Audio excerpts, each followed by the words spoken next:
Всем привет, с вами Костян. Мы по-прежнему во Вьетнаме. Как видно, мы сегодня выбрались на набережную. Здесь достаточно много ресторанчиков, парочку мы из них уже обозревали, а здесь еще не были. Раз это набережное море, соответственно, морепродукты. По ним сегодня пройдемся, по крайней мере, парочку необычных креветочек мы здесь уже обнаружили. Так что да, постараемся найти то, чего еще не было. Поехали!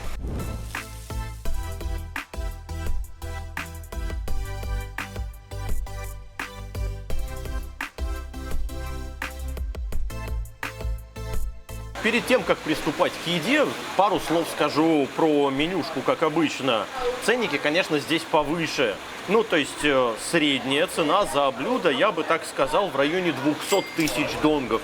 Ну, само собой, потому что мы находимся в очень красивом месте. Здесь сразу пляж, у тебя здесь море. С точки зрения туристического какого-то отдыха, на мой взгляд, это просто идеальное место. Ты кайфово сидишь, здесь уютненько, у нас тихо. И ты любуешься вот этой красотой. Потрясающе. Я сижу и кайфую, потому что я хочу, черт возьми, на рыбалку уже. Но у нас немножко погодка портится, потому что, ну, день за днем приближается сезон дождей. Сейчас еще он, конечно, не начался. Он начнется где-то через месяц с небольшим, где-нибудь там в серединке июля, а периодически сейчас начинает покапывать. Может быть, вы уже даже слышите, что вот сейчас вечереет и чего-то капает. Но сейчас это, знаете, так... 2, может быть, 3 раза в неделю максимум. Потом это будет просто круглые сутки. Что-то мы уже выбрали, что-то нам уже поднесли. Некоторые интересные позиции. Собственно, одну из них я уже вижу. Давайте приступать. Ну и начнем сразу же с необычного. По крайней мере, такой подачи я еще здесь не встречал. А именно, королевские креветки под сыром в ананасе. Выглядит очень здорово, очень классно. Мне нравится такая подача. Это крайне туристический вариант и так далее. Из недостатков. Ребят, кусок пустой тарелки. Ну, чуть-чуть овощичек сюда положите, иначе выглядит как-то пустовато. Хотя, может быть, они здесь и правы. В том плане, что когда вот ты начинаешь креветку чистить, а здесь, конечно же, все в панцире, может быть, сюда как раз их скидывать. Для этого у них это припасено. С панцирем я, конечно, это все съедать не буду. Здесь половина головы. Итак, вот это все сюда скинул. Вот она креветка. И в соус. Давайте выжмем.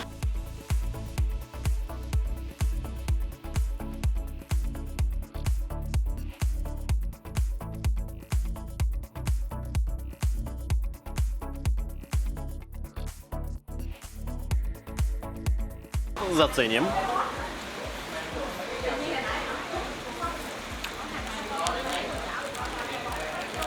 Креветка не из аквариума, либо страшно передержанная. У меня другой вопрос. Вот, ребята, вы позиционируете это как креветку под сыром. И да, никто не спорит. Сыр здесь есть. Но его, очевидно, нужно съедать вот так вот отдельно. Вместе с креветкой у вас это не получится, потому что, ну, ты же чистишь ее, правильно? Вот башку нужно отвалить, панцирь снять. Сыр, кстати, ничего такой. Простецкий какой-то обычный сыр. Извозюкаешься весь, короче говоря. Ладно. Там, ладно, с сыром. Короче говоря, крайне пачкающееся блюдо при еде, но тем не менее, да. Ну-ка, кыш. Не про тебя. Вкусное, хорошее блюдо. Сколько креветок? Я 2 съел. 3, 4, 5, 6, 7. Может быть, еще вот там вот 8-я внизу, но не уверен. За 245 тысяч? Ну, в целом, да. Почему нет? Креветки крупные, хорошие. Я, знаете, докапываюсь до тонких материй. Мне все, что не из аквариума, либо не 5 минут назад было поймано, и я купил это на рынке практически живыми, все уже немножко не то. Но вы должны понимать, что это все равно вкусно, это все равно хорошо. Мне нравится такая подача, мне нравится, как это приготовлено. Для обычного, неискушенного человека, который приедет, да это даже не для искушенного. Для меня это вкусно. Нормально, хорошо, все здорово. Претензий нет. Я бы просто хотел, знаете ли, типа, самый свежак. Ну вот я одну креветку съел. Вот можно посмотреть, что с моими руками стало. И ты еще когда чистил, я обратил внимание, а у меня есть. Есть? То, что, ну, самое это вкусное остается на том, что ты счищаешь с креветки. То есть, ну, вот на этом хитине. Что за задумка такая? такая? Подлива, вот это все, да? Что за поварская задумка, я не понял. Потому что это вкусно, реально вкусно. И вот то, что на хитине я попробовал, это вкусно. А что они с этим сделали, как это реализовали, это очень-очень странно. Ты знаешь, Ром, а можно я на камеру съем, наверное, как это вьетнамцы едят?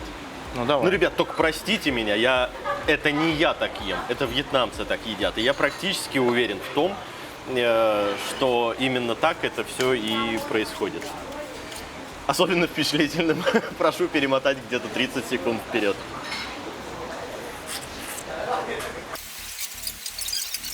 Из башки тоже нужно все высосать. Даже вон, смотри тут. Вот это все тоже можно сажать. Ну, совсем ноги не буду. Заметьте, специально я не возюкаюсь.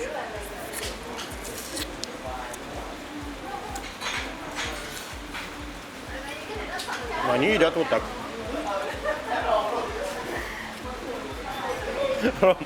С такой едой, мне кажется, после каждой поеденной креветки нужно просто еще дополнительную пачку салфеток. Слава богу, они у нас есть. Вкусно было мне? Да, мне было вкусно. Роман, ты вот за кадром, обычно, кстати, Ром-то, ну, не буду говорить, что он ест прям неаккуратно, я в том плане, что Роме стесняться никого не нужно, поэтому он, в общем-то, может грызть как угодно. Я здесь зачастую, ну, изображаюсь немножко в том плане, что, ну, ты в общественном месте, да, я еще и вам плюс ко всему это показываю, поэтому ешь так аккуратненько, культурненько, все красиво и пристойно, чтобы было. Но вьетнамцы этим не сильно отличаются. Это я должен отметить. Поэтому, да, вот как-то так все обсосал снаружи.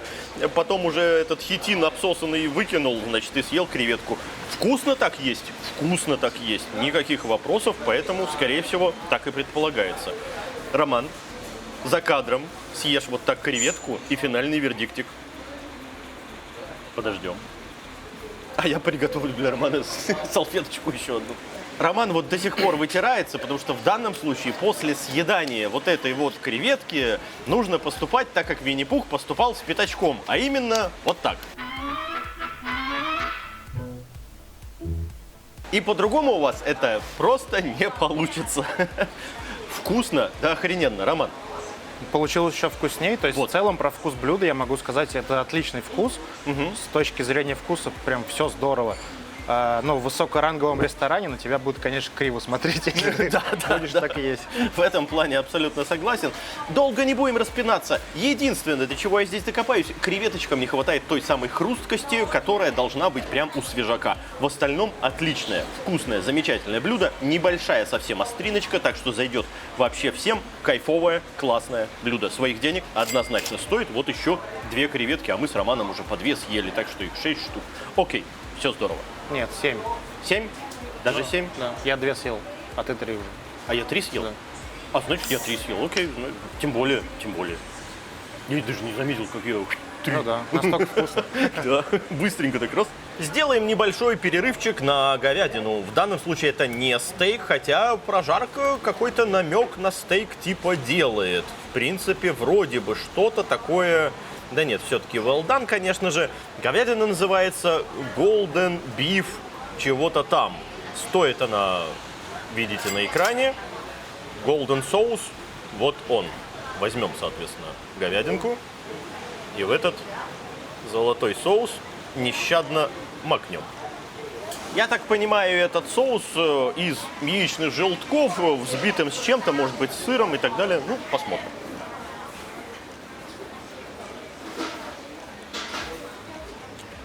Ну, это крем-брюле, да. Говядина жестковато, конечно. Давай-ка я без соуса. И вот здесь, смотри, видишь, даже на прожарку что-то похоже. Ну, прям действительно похоже. Здесь прям такая розовая полосочка присутствует. Заценим просто так. О, а этот кусочек намного лучше.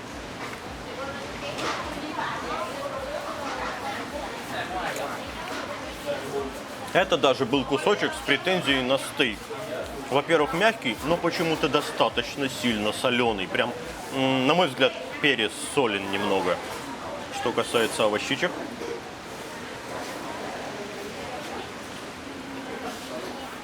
Никаких претензий.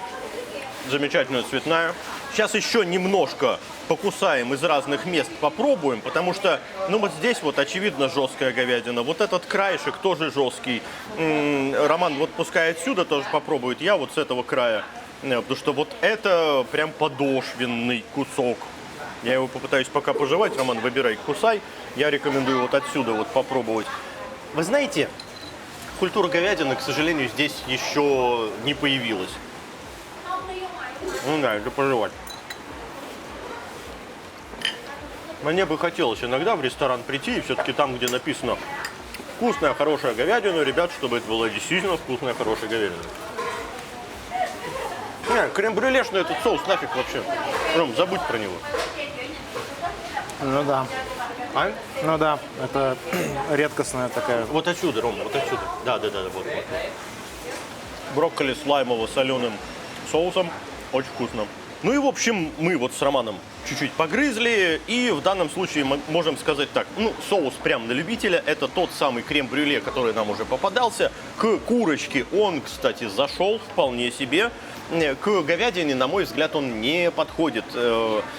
Сладкая говядина, особенно со вкусом мороженки, это все-таки немного не то. Курица в панировке, вот знаете, как наггетсы вот эти вот, с каким-то сладким соусом, да, вот там совсем другое дело. Там это, на мой взгляд, конечно же, сочетается.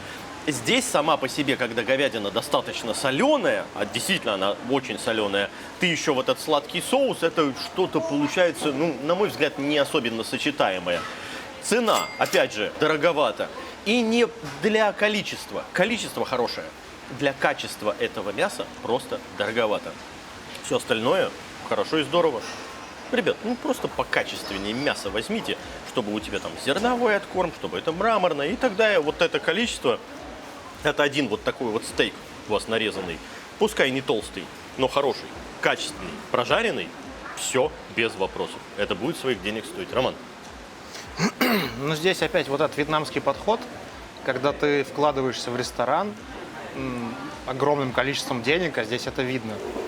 И некоторые блюда у тебя вообще не соответствуют тому, что это должно быть в реальности. Потому что, смотри, стейки во Вьетнаме не так популярны. Если человек приходит в ресторан, заказывает стейк за 325, это по-любому любитель говядины, любитель стейков. Ну так вы можете подумать о том, что хоть в ноль их продавайте, но сделайте огромный кусок хорошей, качественной говядины, это просто поднимет престиж ресторана, у вас и отзывы будут, к вам люди будут приходить за этим стейком, заказывать что-то дополнительное, но это вот именно вот вьетнамский подход. Ну, вьетнамский подход, в общем-то, он, наверное, ровно такой же, как и везде. Сделать много, дешево, а на качество, честно говоря, по боку. Главное, чтобы человек наелся огромным количеством еды, и чтобы это было для него подешевле. Кому-то такой подход действительно хорошо. На мой взгляд, все-таки качество чуть-чуть уже вот начинает играть роль. Хотя, если пришли какие-нибудь там школьники, студенты, да им нормально, им желудок набить. Они об этих высших материях вообще не думают. Ребят, им все в кайф, им все зайдет, их это устраивает. И я абсолютно не против. Я про себя говорю, Роман про себя тоже говорит, что чуть-чуть качество улучшите. Пускай будет подороже, я даже подороже заплачу. Но это мы про себя. И уж особенно, когда вы в туристическом таком местечке, знаете, сюда простые студентики вряд ли забегают. Адаптируйте блюдо к своему контингенту. Хорошо.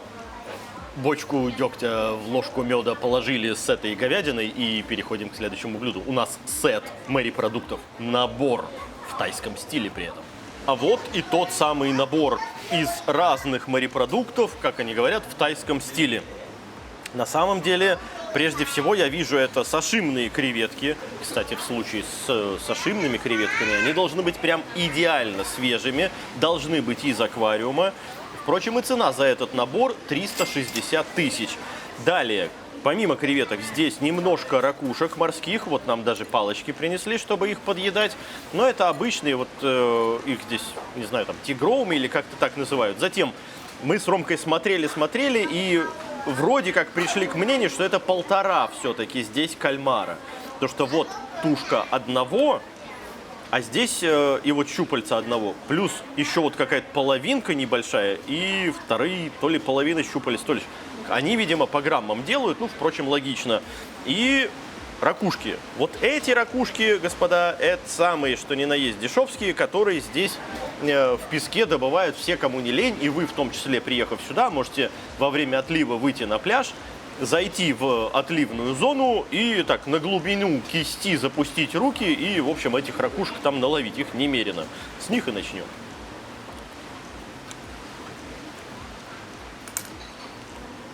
Ух, остроты. Когда они говорили, что это в тайском стиле, что они подразумевали? Что они до хрена сюда перца навалят? Залили, ребят, со страшной силой это все остротой. Здесь ладно, вот здесь вроде бы не сильно она так завалена. Просто за силой этой остроты я ничего-то и не почувствовал. Ладно.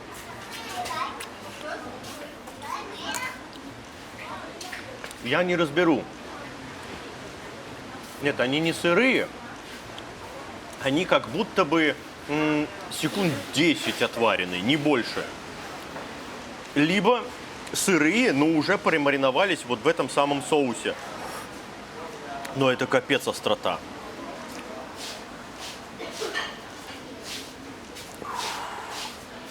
Притом, заметьте, я специально соуса никакого не ел. Я стряхивал из этих ракушек. Что будет со мной после съедания этой креветки? Нет, соус я все-таки попытаюсь вот так немножко убрать. Ой. Помоги мне, Господи. Креветка хорошая. Промаринованная. Сырая. Но да, без напитка это блюдо не осилить никому. Я в этом абсолютно уверен, потому что все, Роман сейчас будет есть, а мы будем заказывать воду. А съел я 2 ракушки и 1 креветку. Я думал еще воспользоваться вот этим зеленым чили соусом, сюда креветочку, знаешь, так помакать. Ну, это чтобы сбить остроту, наверное. Да, потому что здесь менее острое, чем здесь. Вынужденный перерывчик на мое остывание. Роман пока тоже пробует, и потом продолжим. Я не ожидал. Ну, то есть очень много остроты. На мой взгляд, даже перебор. Роман решил на всякую ерунду не размениваться и съел креветку вот как она была, вместе вот с этим вот навалом всего соуса. Надо сверху. разгадать задумку их повара просто. Да? Мне кажется, повар на нас покушался просто в данном случае. Нет, ты просто знаешь, если бы у них такое же блюдо было только в русском стиле, они бы литром водки залили. Если во французском, то луковым супом. Если в индийском, они бы принесли, бросили на пол, тебе бы с пола пришлось есть. Если их логике следовать. В индийском с пола. А тайский все, значит, острое. Таиланд, значит, острота. Но это странно, конечно, да. Нет, я не скажу, что прям слезу вышибает. Примерно близко к этому. Рожа у меня сейчас точно покраснеет, это однозначно. Я просто к тому, что сколько времени это займет съесть-то? Да это нереально все съесть. Ну вот я съел креветку, я съел ракушку, все, я дальше не хочу, потому что, ну, я кроме остроты ничего и не чувствую. Не, пока жуешь креветку, либо пока жуешь эту самую ракушечку, у тебя вкус сыромятки, значит, морепродукта присутствует. Да, он есть. А потом тебя догоняет убийство. Вот, и после этого ты бы хотел насладиться послевкусием, на мой взгляд, все-таки морепродукта, но у тебя это не получится. Ну, сейчас первое такое ощущение минуточек за 5 спадет, мы продолжим. Нам ракуха изнутри, я надеюсь, там не сильно такая. Потому что кальмар, все, с ним тоже все понятно. Окей, вот ракушку попробуем. А в кальмаре остается оценить только его хрусткость, ну и свежесть. Потому что к креветке, к свежести у меня претензий нет. Кстати, Роман, тоже об этом скажи. Свежее, да. Да, свежее. По-моему, из аквариума. Ну, конечно. Да. То есть в этом плане они с сашими молодцы. Сейчас вырубимся на 2 минуточки и вернемся. У меня такая вымученная улыбка, но она такая и есть. Ну вот, основное жжение вроде как прошло. Давайте рискнем попробовать какую-то вот из этих ракушек, которые здесь присутствуют. Выглядят они вот так вот. Они достаточно дорогие, когда очень крупные. На мой взгляд, супер крупные брать все-таки не стоит. Их очень часто здесь жарят с чесноком и со сладостью.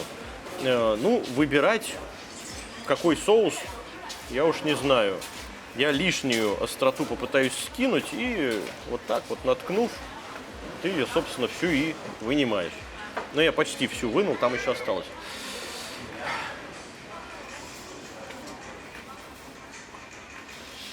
Ну это кишочка не хочу.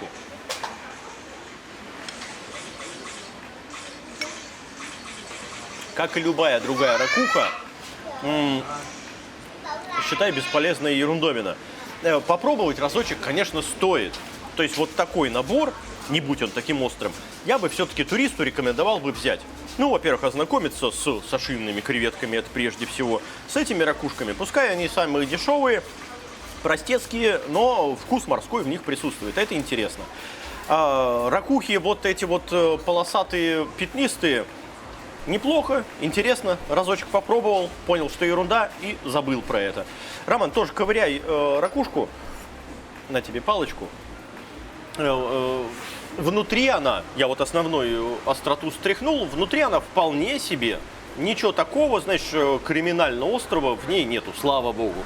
Но у нее вкуса моря нет. У нее вкус, знаете ли, слегка горчащий. По структуре напоминает резиновый хрящик, то есть не который ты куснул, он такой распался, а все-таки слегка резиновая такая штука. И йодистый может быть вкус. То есть йод, хрящиковый, резиновый и горчит немножко. Вот на этом вся эта ракуха и заканчивается. Дай вилочку, Ром, пожалуйста. Что касается кальмара. Дело в том, что он, во-первых, не разрезан до конца. Ну, то есть, вот. Это единый кусок кальмара. Он, кстати, здесь вот от шкуры не почищен. Как это есть без ножа, я с трудом себе представляю. Мы сейчас попытаемся 2 вилками все разорвать, чтобы нам с Романом хотя бы по кусочку, по какому-то там попробовать. Да, вроде получается. А это не, похоже, сушеный кальмар, Ром, нет? Хотя нет, Ну если бы он был сушеный, я не уверен, но шкурка бы тогда у него вот это не осталось. Издалека, когда ты разрываешь, я вижу, как будто что он ватный какой-то. Ну да, он либо переваренный. Да, но вот этой штучки бы у него тогда кожи не осталось бы. Держи, это твоя вилка. Не осталось бы. Ну, попробуем. Здесь от соуса не избавишься. Ну, это резиновый кальмар. Ватно-резиновый. Он лежал и как будто, типа, его размораживали, замораживали, и сегодня еще и приготовили. Это не подвяленный. Давай я еще вот побольше кусок съем, чтобы до конца понять. Ну да, подвяленный он совсем другой. Да. А это просто долго ждавший своей участи. Да, это вата. И очень острая. Опять же, сейчас после этого второго кусочка мне потребуется небольшой перерыв, потому что мне тяжело говорить, мне хочется подышать И кальмар плохой. Откровенно скажем, плохой. Морепродукт из заморозки, который был много раз разморожен, заморожен, а это именно такой, потому что именно такая текстура приобретается после того, как много раз его размораживали, замораживали, клетки белка вот этой структуры, они просто рушатся при заморозке, а потом их разморозили, потом опять заморозили, они еще порушились, и в итоге получается вата. Это именно та самая вата. Это плохой кальмар. Очередной перерывчик прошел, и я скажу следующее. Это блюдо неудачное по нескольким причинам. Ну, прежде всего, это, конечно же, перебор с остротой. Я никогда не был против того, чтобы блюдо было острым. Ну, например, в том же Таиланде, по мотивам которого, очевидно, сделано это блюдо, мое одно из самых любимых блюд это было кальмар с остротой, с салатиком, с рыбным соусом. И да, я бывало наваливал себе туда много-много перца. Но этот перец, он у меня растворялся в рыбном соусе. И знаете ли, я сам регулировал, в общем-то, эту остроту. Мне навалят много перца, как я попрошу. Я, значит, такой, все, есть острота, та, которая нужна. Я весь этот перец сгребаю, убираю. А дальше уже, значит, ем свежайшего, надо отметить, кальмара, который плавал буквально только что. И да, листья салата, пропитанные вот этим рыбным соусом, лучок обязательно, и головочки, и перья, и также репчатый лук, который пропитан рыбным соусом с остротой. Это просто божественно, это замечательно. Здесь же мне не дали никакой альтернативы для того, чтобы я ощутил вкус самого-то морепродукта. Ну хорошо, вот эта креветка, это единственное, что мне здесь понравилось с точки зрения свежести. Ты очищаешь ее полностью от этого соуса, и покуда ты еще ее жуешь, ты чувствуешь, да, хорошая, свежая, хрустящая, сырая креветка, все здорово, а потом тебя накрыло. И никакого тебе послевкусия свежего морепродукта у тебя не остается. Ракухи, они и так сами по себе не нужны. Кальмар ужасен. Он не замаринованный. Вы не подумайте, что это из-за остроты, он тут перемариновался или еще что-то. Нет. Я прекрасно, как выше описал, знаю, что такое кальмар под остротой. Нет. Он просто здесь разморожен, заморожен, разморожен, заморожен. И так несколько раз. Его структура полностью нарушена, он превратился в вату. Что касается этой ракушечки, да, очень неплохо. Она практически сыренькая, подзамаринованная. В принципе, вот здесь тоже все в порядке. Окей, одно, второе, остальное все не пойми что. Я дальше пробовать, честно говоря, не хочу. Что касаемо этих голов, они, похоже, просто отварены, хотя здесь обычно их делают во фритюре, но это дело не хитрое. Не хочу дальше пробовать, потому что уйдет опять большое количество времени на то, чтобы восстановить свои рецепторы. Будем подводить итог. Потому что следующие блюда мои рецепторы уже не смогут оценить. Поэтому, может быть, кому-то коротковато. Но, я надеюсь, покушать все успели. У нас сегодня, знаешь, Ром, получилось как-то по ниспадающей. Самое первое блюдо, самое крутое. Обычно мы такое самое вкусное, и это пытались оставить самое вкусное напоследок. А сегодня так, вау! Я еще придумал, что сказать про это блюдо в рамках современных тенденций. Давай. Как будто делала нейросеть, которая обучалась на результатах того, чему училась другая нейросеть на чем-то реальном. То есть одна нейросеть на чем-то научилась, сделала свои результаты, другая нейросеть уже на ее результатах еще раз обучилась и сделала вот это блюдо. Ну, в принципе, да, это, наверное, не исключено, что нас ждет в будущем, когда нейросетки начнут делать нам рецепты. А я уверен, это будет, это абсолютно точно, потому что они такие, так, они любят остроту, они любят свежие морепродукты, кто-то поострее, кто-то еще чего-то. На! Ешь! И ты такой, спасибо тебе, дорогой компьютер. Это как Бендер в Футураме еще солью все засыпал. Now for a dash of salt. Что-то типа того. Подведем итог. Вы знаете, несмотря на то, что пускай 2 из 3 блюд сегодня нам не особенно зашли, я могу сказать так. Место отличное, красивое, замечательное. У меня просто сегодня потрясающее настроение из-за того, что здесь рядом море. Я сижу в 50 метрах от него, и это кайфово, это классно. Если днем сюда заехать, а работает этот рестик, слава богу, не так, как обычные какие-то забегаловки, знаешь, вечером открылись или там только с утра поработали. Нет, это целый день, все, пожалуйста, приезжайте. Это не курортная зона, это слегка на окраине Фонтиета, который находится у моря. Прекрасно можно сюда заезжать, без вопросов. Другой вопрос, что здесь тебе подают? Креветочки, да замечательные и прекрасные. Говядина, как обычно, хромает. Хорошо, спишем ее на обычный уровень. Ребят, ну морепродукты, пожалуйста, свеженькие, замечательно. У вас комбо. Мы еще взяли М размер, 360 тысяч донгов он стоит. Есть размер L. Мы такие с Ромкой, да морепродуктами, давай нормально поедим. И мы такие обсуждали еще L нам взять. Ну съедим же, правильно, креветки, там, ракухи, кальмары. Все здорово. Слава богу, взяли М-ку. Это съесть невозможно.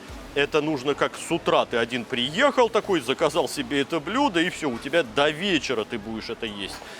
Здесь небольшие вопросики, конечно же. Ну и надо отметить, что персонал здесь крайне здорово тебя обслуживает. То есть ребятки стоят, они за тобой наблюдают, достаточно поднятые руки.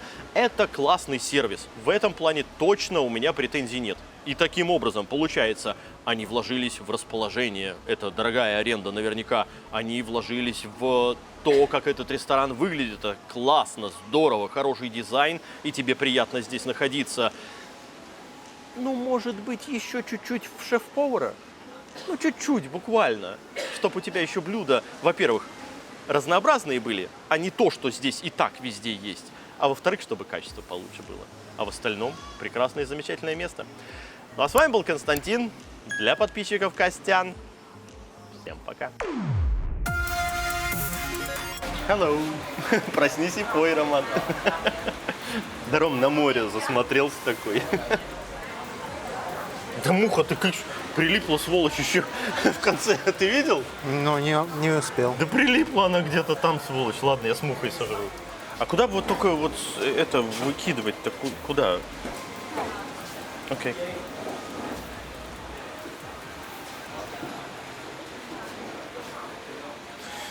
Хоть бы ведерко поставили. Что вот она мне говорит, кидай так просто. Ну, ладно. Как поедание у них такое себе, так и просто тоже все под стол, пожалуйста.